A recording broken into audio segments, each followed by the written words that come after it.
High, আমি কোয়েল। চলো আজকে তোমাদের সাথে শেয়ার করি দুর্গাপুজোতে টুকটাক কিছু মেকআপের জিনিস যেগুলো কিনেছি।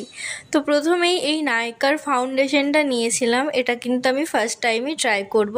সেই সাথে নাইকারই একটি প্রাইমার নিয়েছিলাম। প্রাইমারটা বেশ ভালো, আমি একবার ইউজ করেছি। আর এটা হলো পন্সের সুপার লাইট জেল ময়শ্চারাইজার। আর একটা ছোট্ট হাইলাইটারের প্যালেট কিনেছিলাম। এর আগে না আমি কোনো দিন হাইলাইটার ইউজ করিনি, বলতে গেলে মেকআপও সেরকম আমি করি না। তবে এই বছর ইচ্ছে গেল টুকটাক কিছু মেকআপ করা যাক। আর এই ক্লাচারগুলো আমার এত ভালো লাগে। একটা আছে অন্য কালারের, বাট আরেকটা নিয়ে নিয়েছিলাম। আর এই এক জোড়া বালা নিয়েছিলাম যেটা অক্সিডাইজের ওপর ছিল।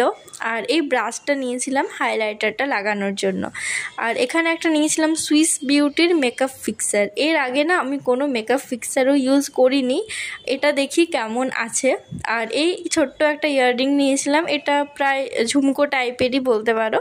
তার সাথে আরেকটা ছোট্ট নিয়েছিলাম, এটা আর খুলে দেখাচ্ছি না, যখন পরবো তখন দেখাবো। দুটোই আমার বেশ ভালো লাগছিল। আমি না খুব বড় কিছু ইউজ করতে পারি না, কানের দুল ছোটোর মধ্যেই ভালো লাগে। আর একটা লিপস্টিক নিয়েছিলাম। এগুলোই আপাতত কিনেছি, আরও কিছু বাকি আছে।